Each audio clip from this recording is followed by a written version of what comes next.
You've probably heard the phrase, she would if she wanted to. It's everywhere: TikTok, Instagram, podcasts, and YouTube. People use it as dating advice, a reality check, or even a warning. But is it actually true? The answer is both yes and no. Imagine this: you send someone a message. Hours pass with no reply, but then you see them posting on social media. Your first thought is probably, if she wanted to reply, she would have. It feels logical because in many cases, actions reveal priorities better than words. People somehow find time to watch hours of Netflix, scroll endlessly on social media, or spend time with friends. Yet a text that takes 20 seconds never gets sent. That's why this phrase resonates with so many people. It reminds us to pay attention to actions instead of excuses.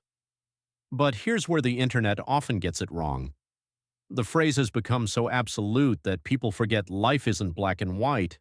Sometimes someone genuinely cares but is overwhelmed. They might be struggling with anxiety, dealing with family issues, grieving, emotionally unavailable, or simply communicating differently than you do. A delayed reply doesn't always mean a lack of interest. A canceled plan doesn't automatically mean rejection. One mistake doesn't erase genuine feelings. The key is to stop looking at isolated moments and start looking for patterns. Anyone can have a busy week. Anyone can forget to reply. But if someone consistently ignores your messages, only contacts you when they're bored, never initiates conversations, and you're always the one making plans, then you need to ask yourself a difficult question. Are you building a relationship or are you carrying one? Healthy relationships aren't about keeping score, but they also shouldn't feel one-sided forever. Effort doesn't have to be perfectly equal, but it should be mutual. Another mistake people make is taking the phrase personally. They think, if she doesn't choose me, I must not be good enough. That's simply not true. People choose partners for countless reasons: timing, compatibility, personal goals, emotional readiness, or different values. Someone not choosing you isn't proof that you're unworthy. Sometimes you're simply not the right fit, and that's okay. Instead of asking, why doesn't she want me? Ask yourself, why am I chasing someone who isn't matching my effort? That question shifts your focus from seeking validation to protecting your own peace. Too many people spend months, even years, trying to earn affection from someone who's already made up their mind. They analyze every text, every emoji, every story view, hoping to find hidden meaning.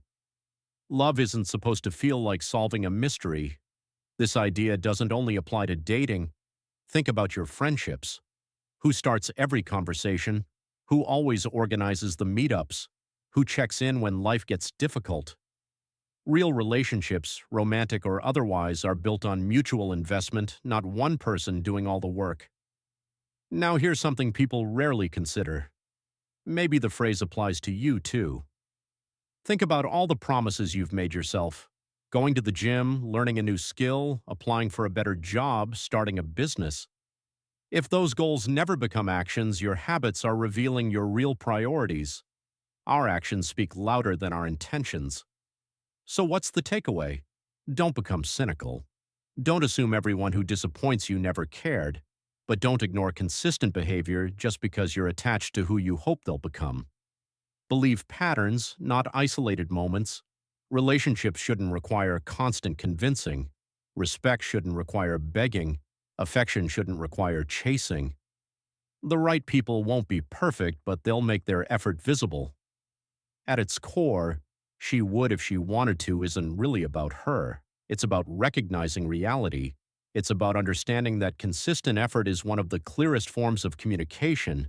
You deserve to be someone's priority, not someone's convenience. So the next time you hear that phrase, don't use it as an excuse to become bitter. Use it as a reminder to pay attention to actions, communicate honestly, and value yourself enough to walk away from relationships where you're doing all the work. Because in the end, people don't just tell you how important you are, they show you.